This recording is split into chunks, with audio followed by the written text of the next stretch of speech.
வணக்கம். நான் Dr.Sivakumar. ஒரு வாரம் ஊருக்கு போயிட்டு வந்து நம்ம வீட்டை திறக்கும்போது உள்ள ஏர் சர்க்குலேஷன் இல்லாமல் ஏதோ அடைச்ச மாதிரி இருக்கும். ஜன்னலை திறந்ததுக்கப்புறம் தான் நம்ம வீட்டுக்கும் சரி நமக்கும் சரி உயிர் வந்த மாதிரி இருக்கும். அந்த ஜன்னல் மாதிரி தாங்க நம்ம உடம்புல இருக்கிற நுரையீரலும். சுத்தமான காற்றை எடுத்துக்கிட்டு அசுத்தமான காற்றை வெளியில் தள்ளுறது மூலமாக நமக்கு உயிர் கொடுக்குது. அந்த நுரையீரல் சுத்தமாக இருக்கிறதுக்கும் ஆரோக்கியமாக இருக்கிறதுக்கும் நம்ம செய்ய வேண்டியவை என்னென்ன, அதை பற்றி தான் இந்த வீடியோவில் பார்க்க போகிறோம்.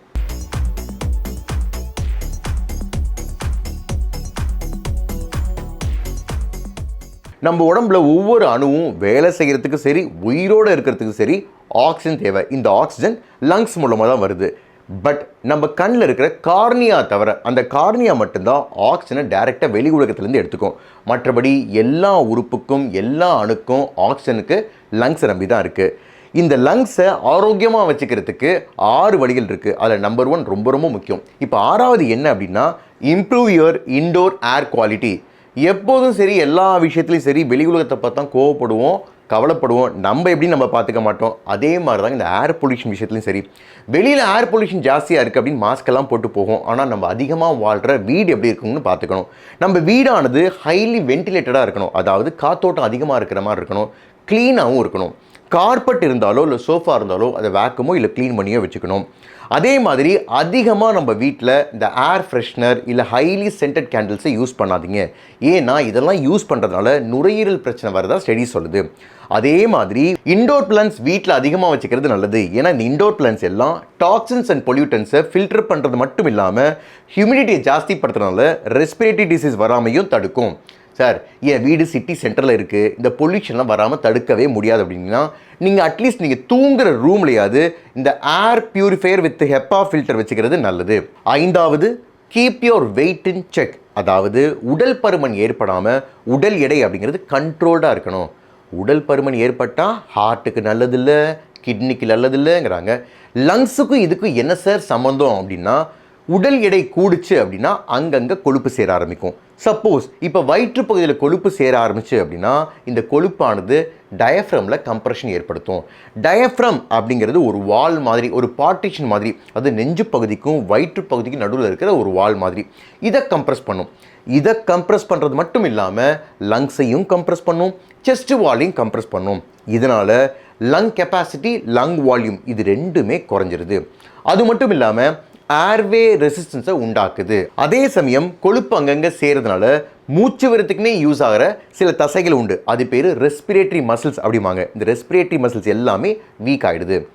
ஒருவர் உடல் பருமன்லேருந்து உடல் எடை குறைச்சாரு அப்படின்னா அவருடைய lung capacity, lung volume, lung function எல்லாமே இம்ப்ரூவ் ஆகிறதுனால ப்ரீத்திங்கும் இம்ப்ரூவ் ஆகுது. 4வது, ஈட் ஹெல்த்தி. லங் நல்லா ஹெல்த்தியாக இருக்கிறதுக்கு உணவு எப்படி இருக்கணும் அப்படின்னா, vitamin C, vitamin A, antioxidant நிறைந்த உணவுகளாக இருக்கணும். விட்டமின் சி எதுக்கு அப்படின்னா எதிர்ப்பு சக்தியை அதிகப்படுத்த. விட்டமின் ஏ எபித்திலியல் இன்டெகிரிட்டியை ஸ்ட்ரெங்தன் பண்ண, அதாவது நுரையீரலில் உள்பகுதியாக இருக்கிற லைனிங்கை வலுவடைய செய்ய. ஆன்டி ஆக்சிடென்ட் எதுக்கு அப்படின்னா நுரையீரலானது 24/7 எப்போதுமே வெளி உலகத்தோட ஒரு கம்யூனிகேஷனில் இருக்குது. அதனால் பொல்யூட்டன்ஸ், இரிட்டன்ஸ் இது எல்லாமே லங்ஸுக்கு போகிறதுக்கான வாய்ப்புகள் அதிகம். அதனால் ROS அதிகமாக உருவாகும். ரியாக்டிவ் ஆக்சிஜன் ஸ்பீசிஸ் அதிகமாக உருவாகும். ரணங்கள் ஏற்படும். இந்த ரணங்களை குறைக்கணும் அப்படின்னா ஆன்டி ஆக்சிடென்ட் நிறைந்த உணவுகளாக இருக்கணும். இது எல்லாம், அதாவது vitamin C, vitamin A, antioxidant நிறைந்த உணவுகள் எது அப்படின்னா பழங்களும் காய்கறிகள் தான், அதாவது ஃப்ரூட்ஸ் அண்ட் வெஜிடபிள்ஸ் தான். ஒமேகா 3 நிறைந்த உணவுகள் எடுத்துக்கிறதும் அவசியம். ஏன்னா ஒமேகா 3 என்பது லங்ஸில் asthma, COPD, chronic obstructive pulmonary டிசீஸோட சிம்டம்ஸை குறைக்கிறதா ரிசர்ச் சொல்லுது. நட்ஸ் அண்ட் சீட்ஸ், ஃபிஷ் இது எல்லாத்துலேயும் ஒமேகா 3 அதிகமாக இருக்குது. ஒருவர் ஒரு நாளைக்கு தேவையான அளவு தண்ணீர் குடிப்பது அவசியம். தண்ணீர் குடிப்பதனால நம்ம லங்ஸில் மியூக்கோசல் லைனிங் அப்படிங்கிறது தின்னாக இருக்கும். அதாவது நுரையீரல் எப்போதுமே ஈரப்பதமாக இருக்கும் அப்படிங்கிறது தான் அர்த்தம். 3வது, கெட் ரெகுலர் எக்ஸசைஸ். உடற்பயிற்சி செய்கிறதுனால எப்படி நம்ம இருதயத்துக்கும் தசைக்கும் நல்லதோ அதே மாதிரி நுரையீரலுக்கு நல்லது. உடற்பயிற்சி செய்யும்போது நம்ம ஹார்ட் ரேட் அதிகமாகும். அதே மாதிரி ப்ரீத்திங் ரேட்டும் அதிகமாகும். அதாவது நம்ம மூச்சுற தன்மையும் அதிகமாகும். நார்மலாக ஒருத்தர் ரெஸ்ட்டில் இருக்கும்போது ஒரு நிமிஷத்துக்கு 15 தடவை மூச்சு விடுவார். இதே ஒருவர் உடற்பயிற்சி செய்யும்போது ஒரு நிமிஷத்துக்கு 40லேருந்து 60 தடவை மூச்சு விடுவார். இதனால் என்ன ஆகுது அப்படின்னா லங் ஃபங்க்ஷன் நல்லாவே இம்ப்ரூவ் ஆகுது. ரெஸ்பிரேட்டரி மசில்ஸ், அதாவது மூச்சு விடுறதுக்காக யூஸ் ஆகிற தசையும் நல்ல ஸ்ட்ரெங்தன் ஆகுது. 2022 ஒரு மெட்டா அனாலிசிஸ் வெளியிட்டிருக்காங்க. அதன்படி என்ன சொல்கிறாங்க அப்படின்னா, ஆஸ்மா இருக்கிற ஒருவர் ரெகுலராக உடற்பயிற்சி செஞ்சுட்டு வந்தார் அப்படின்னா அவர் ஆஸ்மா சிம்டம்ஸ் குறையிறது மட்டும் இல்லாமல் அவர் குவாலிட்டி ஆஃப் லைஃபும் இம்ப்ரூவ் ஆகுது அப்படின்னு சொல்லியிருக்காங்க. இரண்டாவது, ப்ராக்டிஸ் ப்ரீத்திங் எக்ஸசைஸ். இந்த ப்ரீத்திங் எக்ஸசைஸும் நம்ம பாடி எக்ஸசைஸ் மாதிரி தாங்க. பண்ணுறதுனால என்ன ஆகுது அப்படின்னா லங் கெப்பாசிட்டி அதிகமாகுது, லங் ஃபங்க்ஷன் நல்லாவே இம்ப்ரூவ் ஆகுது, டயஃப்ரமும் ஸ்ட்ரெங்தன் ஆகுது. இந்த டெக்னிக் பேரு diaphragmatic breathing or belly breathing அப்படின்னு சொல்லுவாங்க. இது எப்படி பண்ணணும் அப்படின்னா, ஒரு இடத்துல நல்லா கம்ஃபர்டபுளாக நல்லா சாஞ்சு உட்காந்துக்குங்க. உட்காந்துட்டு உங்கள் கையை வயிற்றுப்பகுதி மேலே வச்சுக்குங்க. இப்போ மூக்கு வழியாக இன்ஹேல் பண்ணுங்க, அதாவது மூச்சு காற்றை உள்ளே இழுங்க. உள்ளே இழுக்கும் போது உங்கள் வயிற்றுப்பகுதியானது வெளியில் வரணும், அதாவது வெளியில் எக்ஸ்பேண்ட் ஆகணும். அதை உங்கள் கை ஃபீல் பண்ணணும். அதுக்கடுத்து வாய் வழியாக எக்ஸேல் பண்ணணும், மூச்சு காற்றை வெளியில் விடணும். இது மாதிரி வெளியில் விடும்போது உங்கள் வயிற்றுப்பகுதியானது உள்ளே போகணும், அதையும் உங்கள் கை ஃபீல் பண்ணணும். இப்போ மூக்கு வழியாக இன்ஹேல் பண்ணுறது 4 செகண்டுக்கு பண்ணிங்க அப்படின்னா வாய் வழியாக எக்ஸேல் பண்ணுறது அப்படிங்கிறது 8 செகண்டுக்கு இருக்கணும். இதுதான் 1:2 ரேஷியோ ப்ரீத்திங் டெக்னிக் அப்படின்னு சொல்லுவாங்க. அடுத்து, நுரையீரல் ஆரோக்கியத்திற்கு ரொம்ப முக்கியமாக கடைபிடிக்க வேண்டியது என்ன அப்படின்னா, நம்பர் 1, குவிட் ஸ்மோக்கிங். புகைப்பிடிக்கிறதுனால ஒருவருக்கு நுரையீரலில் வராத பிரச்சனையே கிடையாதுங்க.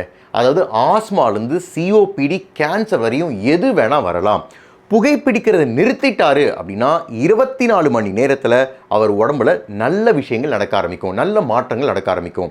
உதாரணத்துக்கு பார்த்துட்டிங்க அப்படின்னா 24 மணி நேரத்தில் அவர் பிளட்டில் நிக்கோட்டின் அளவு குறைய ஆரம்பிக்கும், கார்பன் மோனாக்சைடு அளவு குறைய ஆரம்பிக்கும்.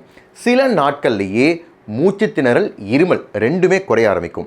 சில வருஷங்கள்லேயே கார்டியாக் டிசீஸ் ரிஸ்க்கும் கேன்சர் ரிஸ்க்கும், குறிப்பாக சொல்லப்போனால் lung cancer, mouth cancer, throat cancer, voice box cancer, oesophageal cancer, எல்லா கேன்சர் வருவதற்கான ரிஸ்க்கும் குறைய ஆரம்பிக்கும். நீங்கள் புகைப்பிடிக்கிறது நிறுத்துறதுனால உங்களுக்கு மட்டும் இல்லைங்க, உங்கள் வீட்டில் உள்ளவங்களுக்கும் சரி, உங்களை சுற்றி இருக்கிறவங்களுக்கும் சரி, அவர்களுக்கும் நன்மை தான். ஏன் அப்படின்னா, புகைப்பிடிக்கும் போது நீங்கள் எந்த கெட்ட கெமிக்கலுக்கு எக்ஸ்போஸ் ஆகிறீங்களோ அதே கெட்ட கெமிக்கலுக்கு தான் அவங்களும் எக்ஸ்போஸ் ஆகிறாங்க. அதனால தான் அவர்களை passive smokers or second hand smokers அப்படிம்பாங்க. அதனால் புகைப்பிடிக்கிறத நிறுத்துறதுனால உங்களுக்கு மட்டும் இல்லை, உங்கள் வீட்டில் உள்ளவங்களுக்கும் நன்மை தான். இப்போ நான் சொன்ன 6 வழிகளை கடைபிடிக்கிறது மூலமாக நம்ம நுரையீரலானது ஆரோக்கியமாக மட்டும் இல்லாமல் சுத்தமாகவும் இருக்கும். சில பேருக்கு அலர்ஜினாலையும் இன்ஃபெக்ஷனாலையும் இல்லை புகைப்பிடிக்கிறதுனாலையும் நிறைய மியூக்கஸ் உருவாகும், அது சளி உருவாகும். அந்த மியூக்கஸ் எல்லாத்தையும் கிளியர் பண்ணணும் அப்படின்னா நான் இப்போ சொல்ல போகிற 2 வழிகளை ஃபாலோ பண்ணலாம். ஆனால் ஃபாலோ பண்ணுறதுக்கு முன்னாடி உங்கள் மருத்துவரை அணுகி ஃபாலோ பண்ணுறது நல்லது. முதல் வழி ஸ்டீம் இன்ஹலேஷன். இந்த ஸ்டீம் இன்ஹலேஷனில் என்ன பண்ணணும் அப்படின்னா, இந்த வாட்டர் வேப்பரை இன்ஹேல் பண்ணணும். இன்ஹேல் பண்ணுறது மூலமாக நம்ம ஏர்வே ஓப்பன் ஆகி இந்த மியூக்கஸ் எல்லாம் கரைய ஆரம்பிக்கும், அதனால் உடனடி ரிலீஃப் கிடைக்கும். பட் இதை பண்ணும்போது பார்த்து கவனத்தோடு பண்ணணும், ஏன்னா சில பேருக்கு இன்ஜுரி ஏற்படுறதுக்கான வாய்ப்புகளும் அதிகம். இரண்டாவது வழி பாஸ்டரல் ட்ரைனேஜ். அதாவது இந்த டெக்னிக்கில் நம்ம டிஃப்ரெண்ட் பொசிஷனில் படுத்து கிராவிட்டி மூலமாக மியூக்கஸை ட்ரைன் பண்ணுறோம். இப்போ ஃப்ளாட்டாக படுத்துக்கிறோம், இல்லை அப்படின்னா லெஃப்ட் சைடோ ரைட் சைடோ திரும்பி படுத்துக்கலாம், இல்லை முகம் கீழே இருக்கிற மாதிரி குப்பரை கூட படுத்துக்கலாம். படுத்ததுக்கப்புறம் 1 இல்லை 2 தலகாணியை வயிற்றுக்கு அடிப்பகுதியில் வைக்கிறோம். வச்சதுக்கப்புறம் என்ன ஆகும், உங்கள் வயிற்று பகுதியானது மேல் நோக்கி இருக்கும், நெஞ்சு பகுதியானது கீழ் நோக்கி இருக்கும். இது மாதிரி படுத்ததுக்கப்புறம் நான் ஏற்கனவே சொன்ன மாதிரி 1:2 ரேஷியோ ப்ரீத்திங்கை ப்ராக்டிஸ் பண்ணணும். அதாவது இன்ஹலேஷன் அப்படிங்கிறது 4 செகண்ட் இருந்ததுன்னா எக்ஸலேஷன் அப்படிங்கிறது 8 செகண்ட் இருக்கும். இது மாதிரி பண்ண ஆரம்பித்து கொஞ்ச நேரத்திலேயே இந்த மியூக்கஸ் ட்ரெயின் ஆக ஆரம்பிக்கும். இந்த 2 டெக்னிக் மூலமாக மியூக்கஸ் கிளியர் ஆகி ப்ரீத்திங் இம்ப்ரூவ் ஆகுது. நம்ம உயிரோடு இருக்கிறதுக்கு காரணமே மூச்சு தான். அந்த மூச்சுக்கு காரணமாக இருக்கிறதே நுரையீரல் தான். அந்த நுரையீரலை பாதுகாப்பாக வச்சுக்கிறது நல்லது. இந்த வீடியோ உங்களுக்கு பிடிச்சிருந்துச்சுன்னா லைக் பண்ணுங்கள், ஷேர் பண்ணுங்கள், சப்ஸ்கிரைப் பண்ணுங்கள். நன்றி, வணக்கம்.